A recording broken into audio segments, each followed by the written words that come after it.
So welcome everybody to this, our final Coffee with Fellows session for this year. We have three speakers today and I'll just introduce them to you now.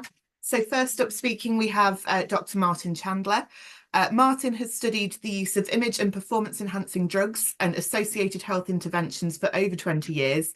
And he's here today to present on some of the changes and experience he's had over that time period. Also today speaking, we have Dr. Shana Gander-Zaucker, who is a CENTIB Fellow in the School of Psychology. She has an extensive background of working in a variety of research, clinical, managerial and educational settings, and substantial experience of working with vulnerable populations. And she'll be speaking today on her fellowship research on domestic abuse in vulnerable populations. Also speaking today, we have Dr. Sally Reynard, who is a postdoctoral research fellow here with CENTIB, and her research interests focus on emotion regulation, digital tech, games, gamification, and inclusive, collaborative, interdisciplinary working practices. So with no further ado, I will hand over to Martin, who will be our first speaker for today. Thank you. Okay, I'll see if I can share my... Okay, is that sharing? Everybody see that? Yeah, all good, Martin. Okay, good. Okay. Hello, everyone. Welcome to the final Coffee with Fellows presentation. He says grabbing some more coffee so I can get through this. I've built this, what does it mean to be an expert? Because throughout my career, I've been billed as an expert. Okay, for some reason. Oh, there we go. I'm frequently billed as an expert, but I don't consider myself to be an expert. And hopefully exploring the way the iPad use and harm reduction related to it have changed over the past 20 years will explain why I don't think I'm an expert and what that looks like now. So a bit of background to the topic. So iPads, image and performance enhancing drugs. They cover a range of different drugs. Predominantly, my work looks at anabolic steroids and peptides, but pretty much anything that people use to make themselves look, feel, or perform better in some way. When I first started, the drugs were typically used in cycles, so a period where they'd be using and then a period of not using, so an on cycle and an off cycle, often with very complex polypharmacy, so using multiple different drugs together. And just to kind of frame it a little better, so this gives you an idea of the kind of things that people are using. So all of these are pictures that I took early on in my career with this. This was from a seizure that the police gave us from a steroid dealer. All of these are anabolic steroids. None of them are genuine, legitimate pharmaceutical preparations. These are all made by underground labs or by dubious pharmaceutical companies, mostly from the kind of Middle and Far East, but none of them are made with kind of the quality checks that you would expect in a pharmaceutical product. Interestingly, so this picture is Prochem Laboratories is an underground lab based in the UK, or was an underground lab based in the UK. So it's people making this in a little shipping container somewhere or in a garage somewhere, making up anabolic steroids, injectable anabolic steroids for use by the general public. Prochem developed such a good reputation that another group of people decided to fake their products and put out their own products using the Prochem label. In order to kind of ride the back of their success. The one on the right is the genuine product. The one on the left is a fake Prochem product. So it gives you, really, this is just here to give you an idea of the kind of the scope. This can be anything from somebody making up gear in their kitchen through to very advanced kind of high level organizations that are producing sort of millions of units every year. Um, Some of the key issues around iPad use, they very high doses, well beyond therapeutic levels, which means that we have very little evidence around what they actually do, because most of the evidence for pharmaceutical products obviously comes from clinical trials where they're only using therapeutic doses. we Much of the evidence base is observational, cohort studies, case studies, things like that, which means uh, establishing causation between one substance and particular effects is very challenging. Drug quality is highly questionable. I would estimate, based on all the analyses I've seen, I would estimate around about 30 to 40% of street level products are not what they say they are on the label. Different substances, different dose strengths, all of which can contribute to severe adverse effects. iPad users don't really engage with healthcare services. GPs are often very dismissive of iPad clients who present with problems related to their iPad use. So self-treatment is very common. And obviously self-treatment is largely based on anecdotal evidence. So that can present other health issues. But as healthcare service that they do engage with is needle and syringe programs where they pick up their equipment. But they don't go there very often. Typically, you'll see them in a service maybe once every couple of 3 months, as opposed to psychoactive and stimulant and opiate injectors, which is what needle and syringe programs were set up for. You might see those several times a week or even several times a day. So you don't get much chance to engage with them. You don't get much chance to build a relationship with them and talk to them about any health experiences or adverse health experiences they might be having. And staff often lack confidence because there's a vast range of drugs and it's a very complex polypharmacy. So it creates a situation where there's very little healthcare provision available and very little opportunity to actually engage with them and understand what their healthcare needs might actually be. So a little background about me.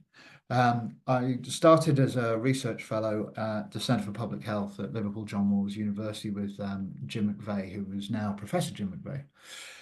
So Jim was one of the first harm reduction nurses in the country, and he had a special interest in iPad use. So with his guidance, and I kind of stumbled through learning about iPad use and started designing and delivering iPad training to needle exchange staff, other healthcare professionals, doctors, pharmaceutical companies. I delivered training to police, prison services, and a lot of it I learned as I went along. And back then, it was a somewhat simpler picture than it is now. I also delivered expert witness on statements and in courtrooms and in police tribunals. My last criminal case was for the NCA, the National Crime Agency, and it was heard at the Old Bailey.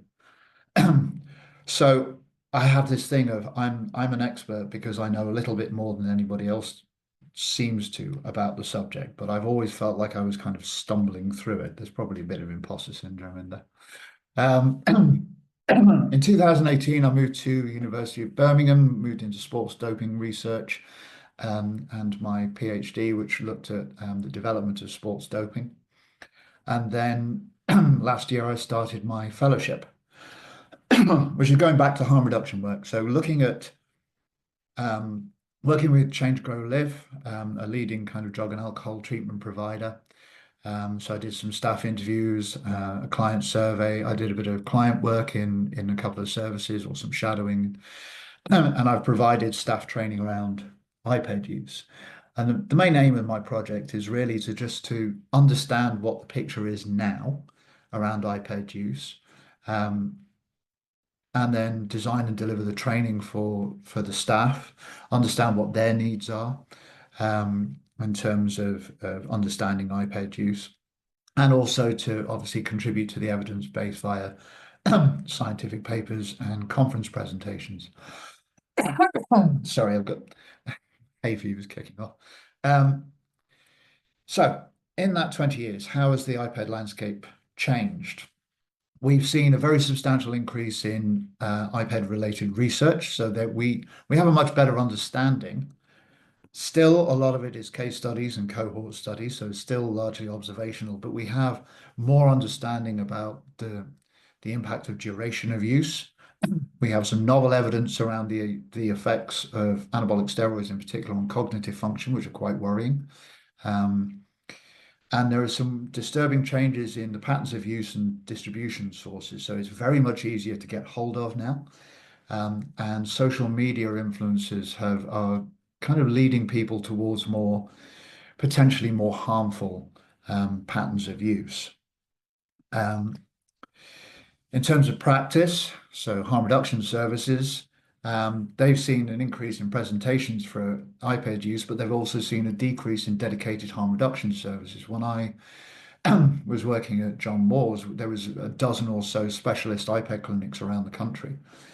Now there are four, so there's very little provision available. There's a decrease in specialized harm reduction staff. So people who are purely dedicated to harm reduction, their roles tend to be kind of multi-role now. So it becomes just a little bit of their day-to-day work. And there's very little training available. The training I've delivered to CGL recently is the only training they've had on iPad use for quite some time.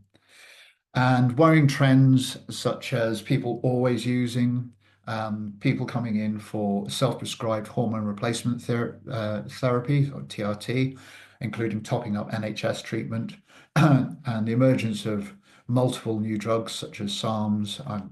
It's beyond the scope of this talk to go into all these, and various research peptides that are research drugs, but people are starting to use them, and new client groups coming in with using drugs that people know very little about.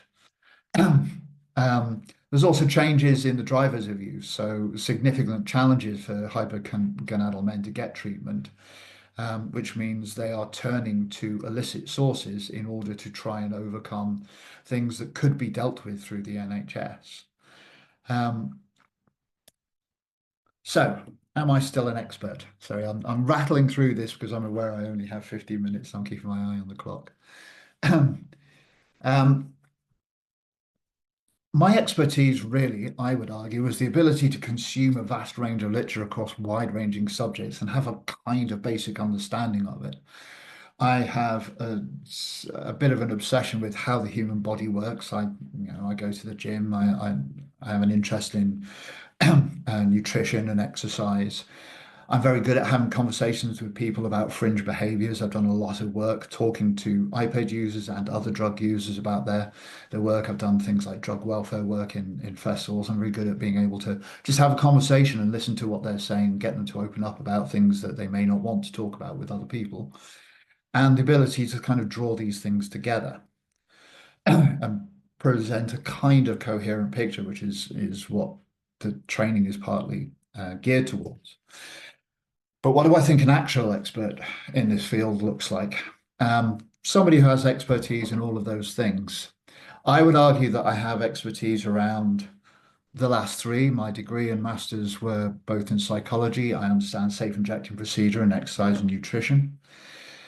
The others, I have a basic understanding of, and a very basic understanding, but they're all relevant to this field. True expertise in this field, I think, means being able to bring together all of this stuff at the same time, which obviously is unlikely to happen in a single individual.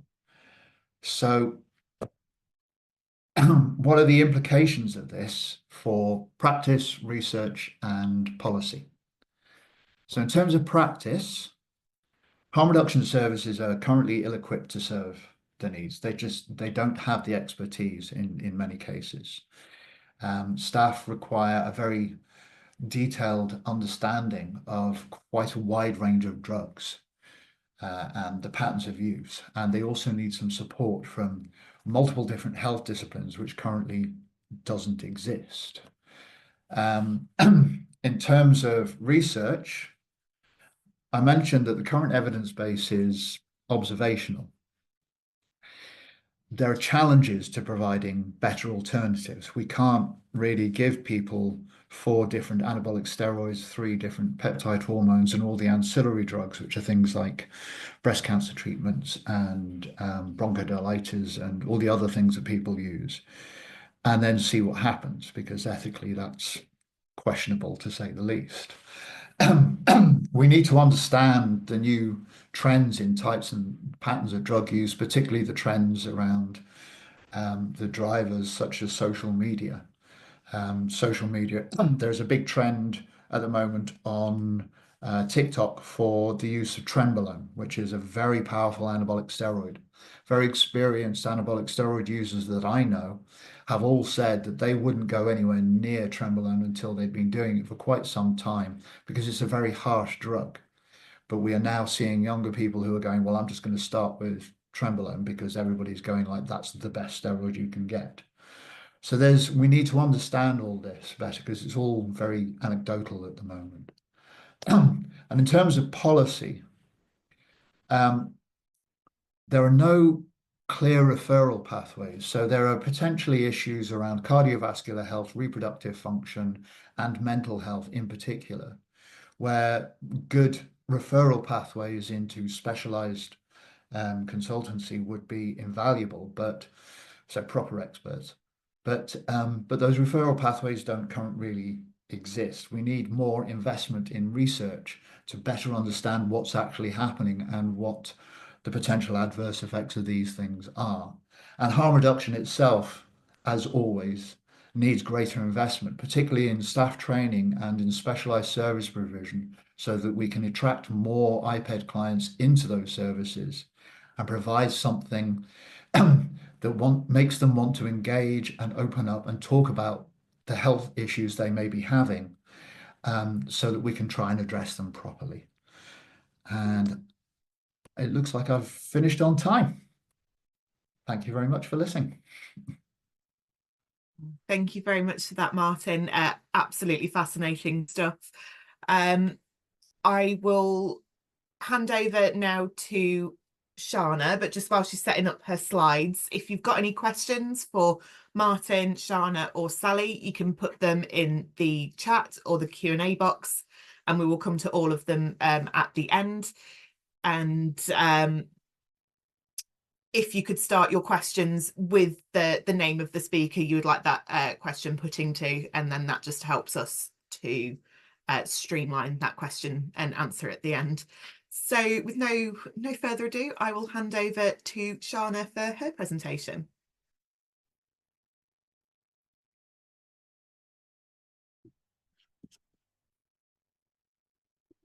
Hello, everyone. Can you all hear me all right? Hello? Yeah, all good, Shana. Yeah. Okay. Thank you for providing me, first of all, with the opportunity to speak with you today. So today I will be discussing with you my project using experience-based co-design to improve the help-seeking pathways for disabled domestic abuse survivors. This presentation will last roughly, I hope, 15 minutes, and I'm happy to answer questions at the end of the session. So, did you know that in the UK, 1 in 5 people aged 16 years and over had suffered from domestic abuse? And that disabled people are twice as likely to suffer from it than non-disabled people. This presentation will address that although disabled people suffer from domestic abuse that is more severe, frequent, and lasts for longer periods of time, they experience more barriers when accessing support, and their needs are not high on the agenda for practice and policy and frequently remain hidden. This presentation will argue that one can improve their help-seeking pathways by using an experience-based co-design process. So in this presentation, I wanted to cover several things. The first is the experiences of disabled domestic abuse survivors when suffering from domestic abuse and seeking help. The second is the importance of involving service users in service development. The third is what is EBCD, and I will also provide an overview of the research project. However, before all of this, I wanted to share a little bit about myself. So I wanted to provide a little glimpse into my background. So I did my PhD at the University of Birmingham, and my PhD thesis was titled "You Deserve Better: Improving Services for Domestic Abuse Survivors and Their Providers by Using an Experience-Based Co-Design."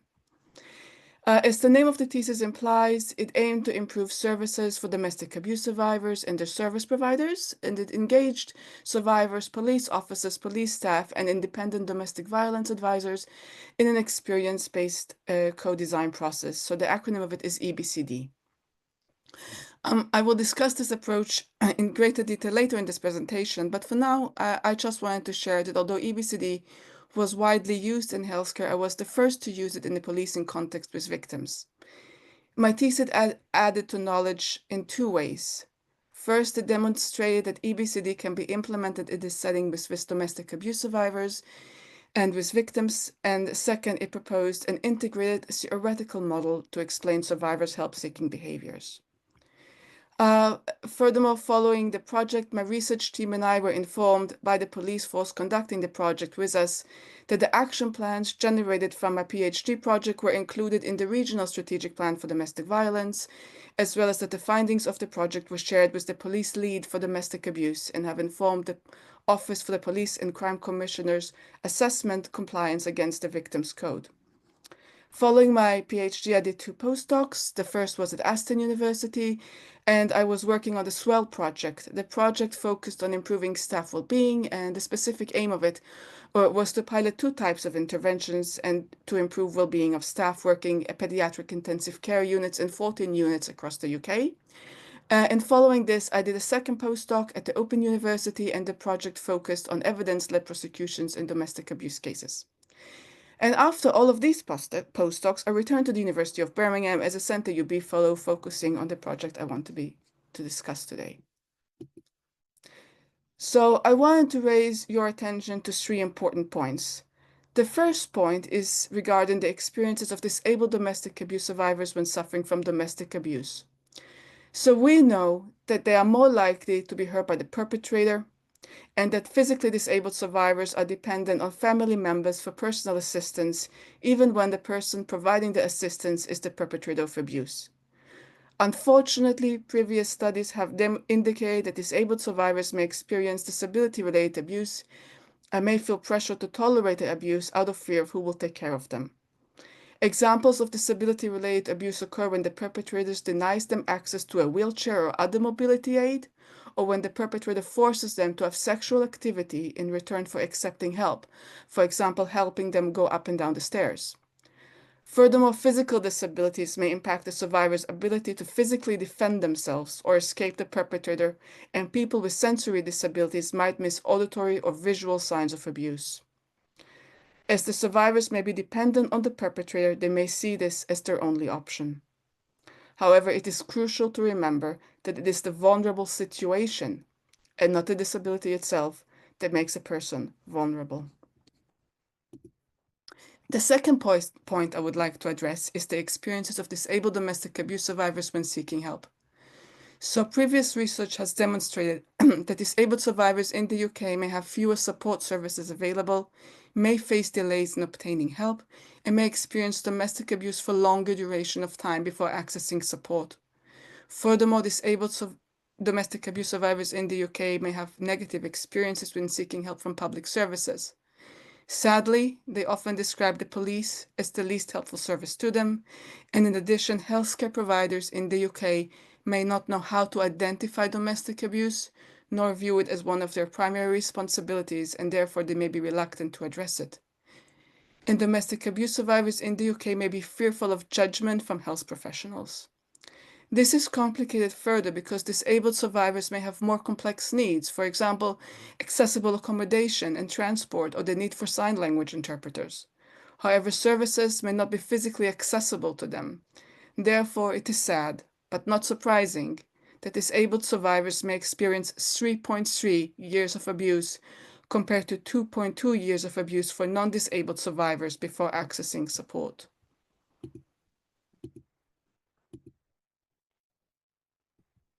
Overall, this highlights that it is important to improve disabled survivor satisfaction with their help-seeking pathways, as it can play an important role in seeking further help, which can protect them from victimization.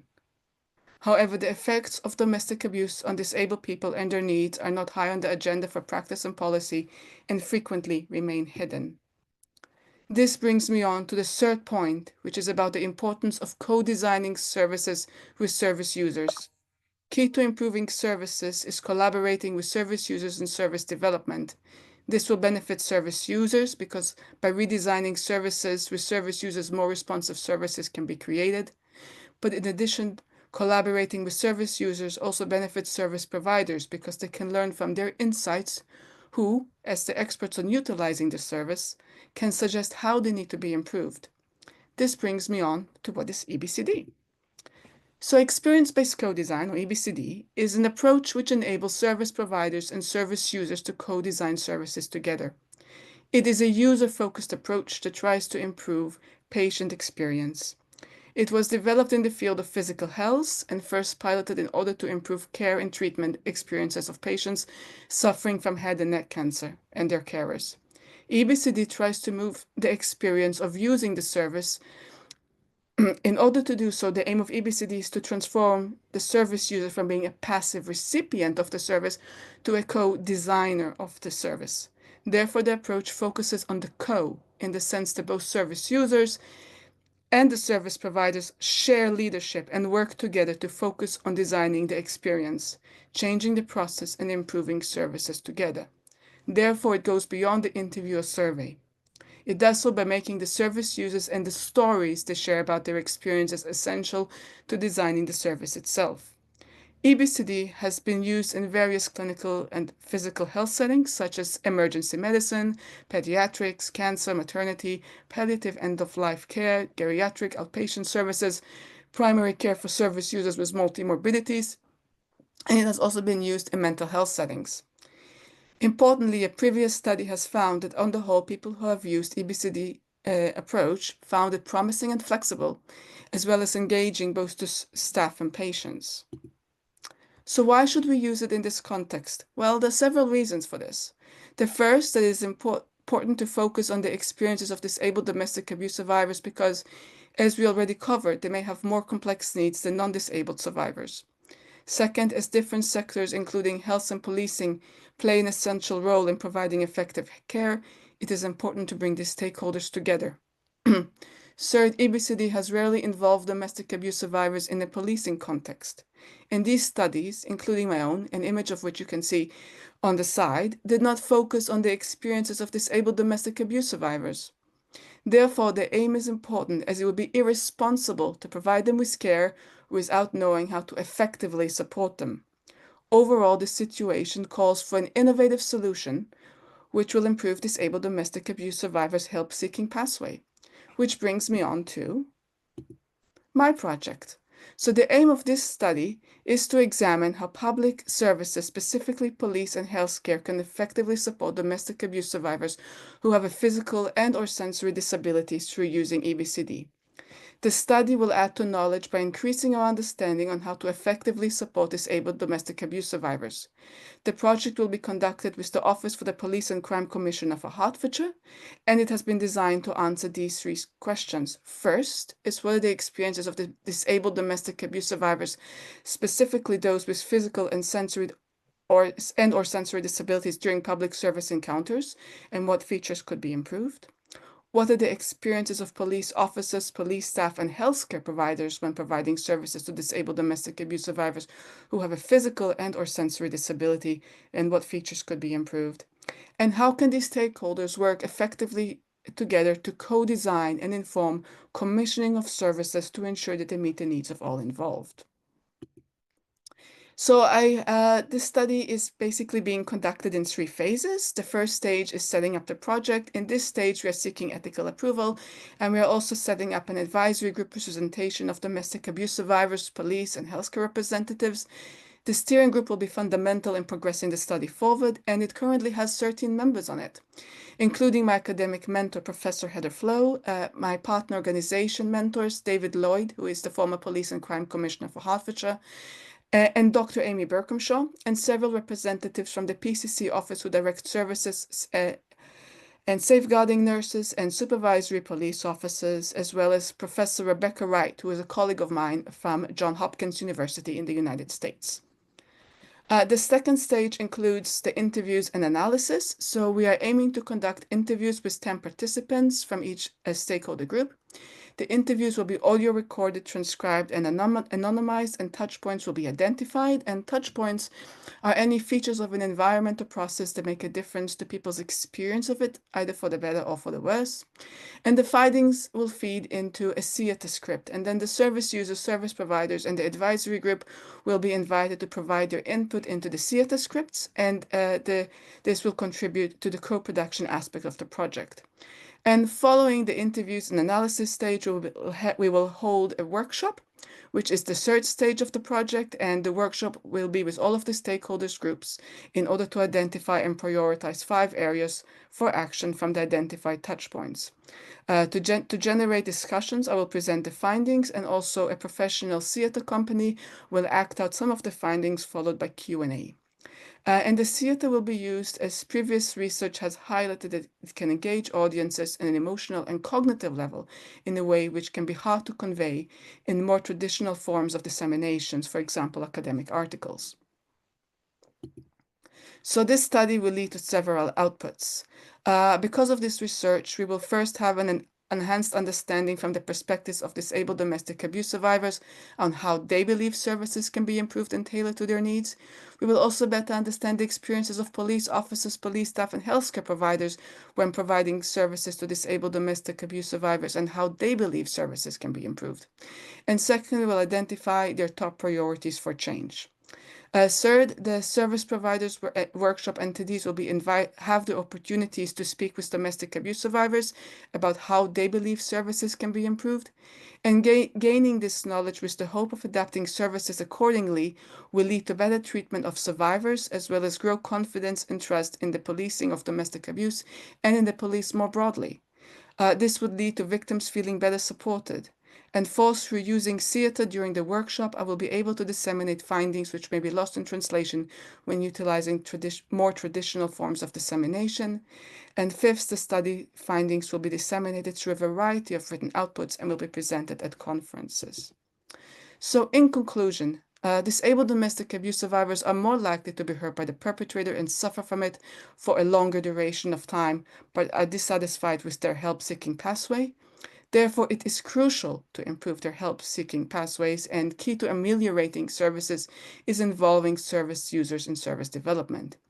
In this project, EBCD and creative methods will be used, and this study will increase our understanding on the experiences of disabled domestic abuse survivors and the service providers from police and healthcare.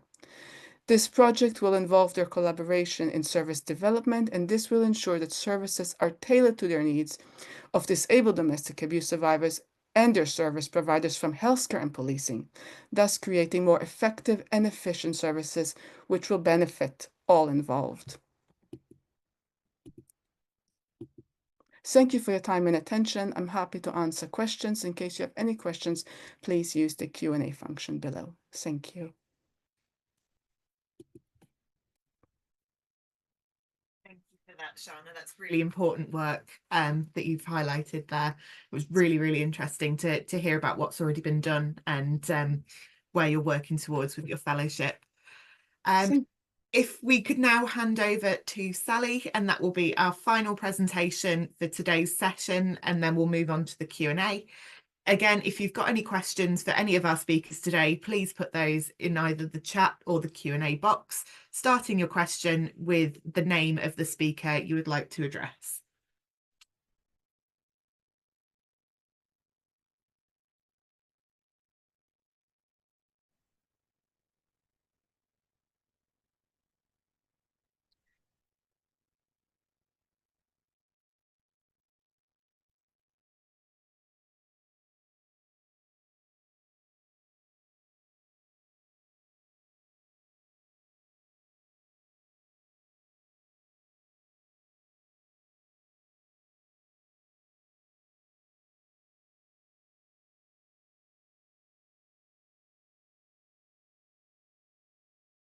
Can everyone see my screen okay, Laura? We can see your notes, Sally. Oh. I just want to swap view. I don't know how to do that. We had that a minute ago, didn't we? Sorry about that, everyone, and I'm sorry that I'm not able to use my camera today also.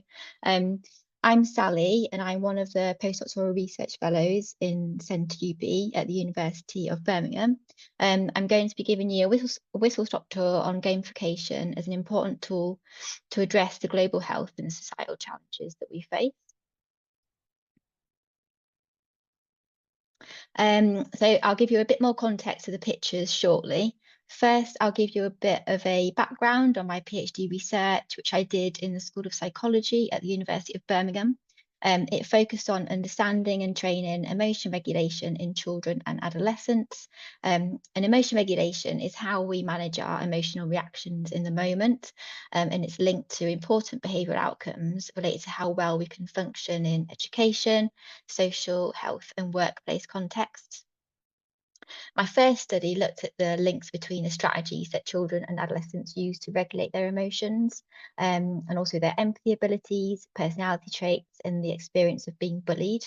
A key finding was that regulating emotions by not outwardly showing them and finding it hard to know what other people are thinking and feeling is linked to an increased frequency of being bullied by peers. And because how we manage our emotions is linked to how we function and how others might treat us, I turn my attention to how we can train the ability to manage emotions. So I completed a meta-analysis on digital interventions used for training emotion regulation. A meta-analysis is a way of bringing together all the scientific data on one topic so that you and others can understand what the evidence looks like overall.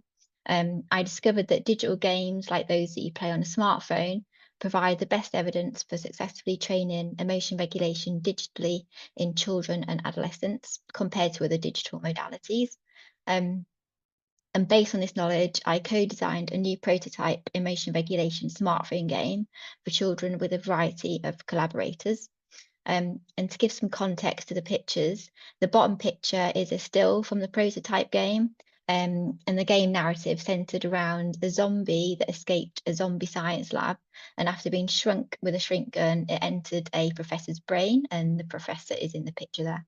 The player's task was to save the professor's brain by learning about and practicing different emotion regulation strategies with help from some brain cell characters.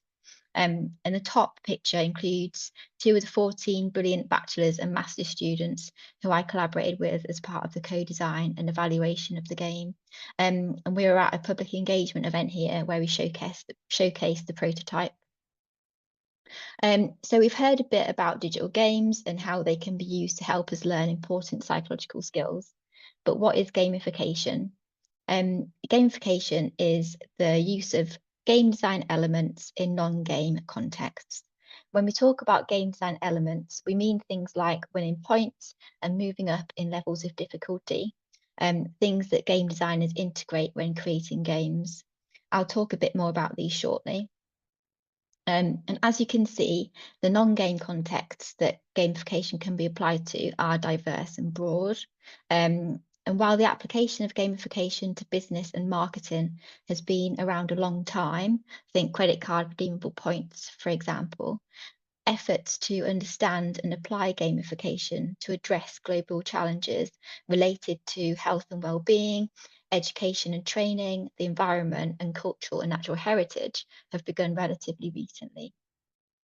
Specific issues that gamification can be applied to within these contexts include things like fitness and physical activity promotion, optimization of pedagogical approaches in schools and universities, promotion of sustainable recycling behaviour, and the preservation and awareness of our historical and cultural sites. So what game design elements can we apply when trying to promote understanding, awareness, or certain behaviours across these different health and society challenge contexts? I've listed a few specific examples of game design elements here. You might have come across some of these when playing video games yourself or taking part in events or competitions.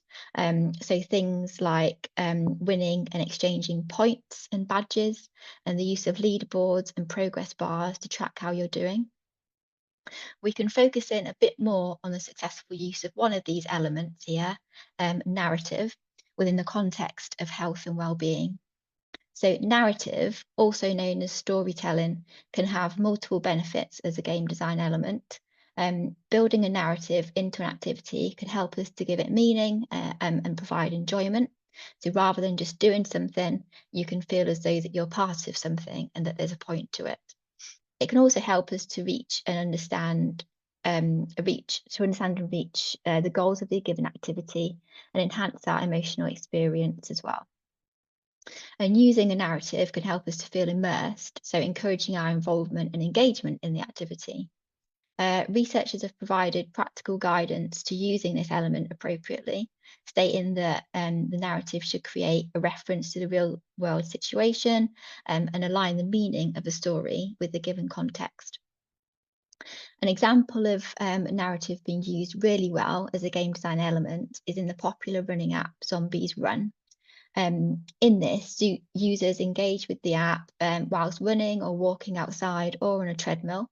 They listen to stories about a zombie invasion and the need to locate the source of the zombie plague to save the world. Users can also be chased by virtual zombies within the stories, encouraging them to walk or run faster. So why should we use gamification? We've started to answer this question by understanding that using game design elements can help us to positively influence real-world behaviour and experiences. And when we're trying to influence or facilitate attitudes, understanding, and behaviour around a certain problem, the evidence tells us that we should be thinking about motivation and enjoyment. So what drives us to engage with something and want to keep going with it? Flow theory, developed by Mihaly, describes the state of deep engagement and immersion, motivation, focus, and sense of control that we can experience when completing an activity. Whilst experiencing flow, we also don't pay attention to unhelpful and unrelated thoughts and feelings, and to reach flow state, the activity we're doing must be intrinsically rewarding and enjoyable, appropriately challenging, and integrate immediate feedback and clear and objective goals. Game designers and researchers have found that integrating game design elements into an activity can support the experience of flow. In Zombies Run, the exercise app we've just heard about, researchers have completed interviews with people who have used the app to examine its effects. They found that the zombie narrative, stories, and character game design elements distracted users from the perceived negative physiological effects of exercise. For example, things like feeling out of breath.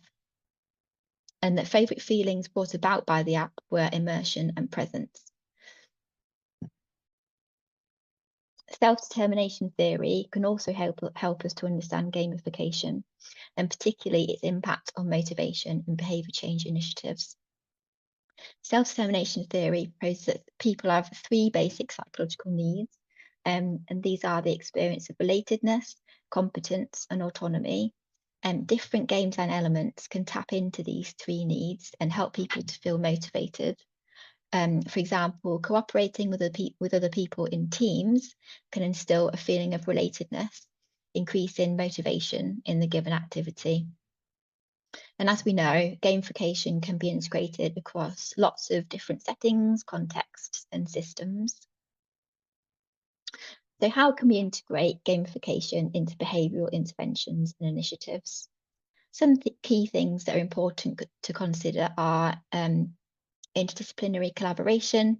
So including individuals across relevant disciplines and sectors will allow us to uncover better ideas, ways of working, and ultimately successful development and implementation of gamification initiatives. As part of this, it's essential to include game designers to advise on the gamification strategy. And as well as understanding the scientific and real-world evidence around the use of gamification in the specific health or societal challenge that you're working on, it's important to consider the broader trends and themes in gamification research and real-world application. So things such as ethics and responsibility and the need for personalisation and individualisation. And as with any intervention that we create, we need to be working with those who will be using it throughout all phases of its development. Iterative code design and human-centered code human-centered design allows us to understand the intended users and their lived experiences, their needs and wishes, and generate ideas, concepts, and prototypes, and uncover issues related to the context that the intervention would be used, that can then be examined and addressed flexibly and iteratively over time. And early evaluations are vital to conduct because they allow us to formally assess the acceptability and feasibility of the intervention and uncover issues to address in further intervention development before we can do larger scale efficacy trials and real world evaluation.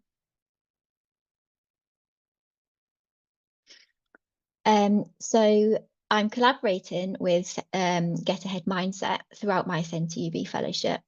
And Get Ahead Mindset is a company who want to increase the accessibility of sports psychology training to athletes and exercisers of all levels through the creation of a new sports psychology smartphone app. And as part of the fellowship, I'm working with Get Ahead Mindset to optimise the in-app gamification strategy. And to do this, we're running gamification ideation workshops with athletes and exercisers. And in these workshops, we're supporting athletes and exercisers to generate thoughts and ideas around which game design elements would work best in the app and what they could look like and what might be the best way to include them. So to have a bit of fun before the end of the presentation, I thought it might be interesting for us to complete a small ideas challenge. So if you'd like to, you can take 2 minutes to reflect on how you might integrate gamification to address a global health or societal challenge that you're working on, or one that you know and care about. So 2 minutes starting now. That's about 2 minutes. So if anyone would like to share their thoughts and ideas, we can do that at the end in the Q&A. So I'll leave you with this quote by American clinical psychologist Charles Schaefer, which says, "We are never more fully alive, more completely ourselves, or more deeply engrossed in anything than when we are playing." Thank you so much for listening, and please get in touch by dropping me an email if you'd like to chat. And that is the end of my presentation. Thank you. Oh, thank you for that, Sally. I'm looking forward to hopefully some people sharing their thoughts in the chat or in the Q&A now. So thank you again to all of our speakers today. We've had a couple of questions come in. I would like to start actually with one for Sally, and it says, "I realise that this will be discussed in the planned workshops, but what do you think will be good gamifications for the app you are developing?" Thanks for that question. So yeah, we've had some initial thoughts around what game design elements might be useful. So I went down to London to meet with Get Ahead, and we kind of ideated in a brainstorming session. And some things that we thought about were quests, so allowing users to put into practice the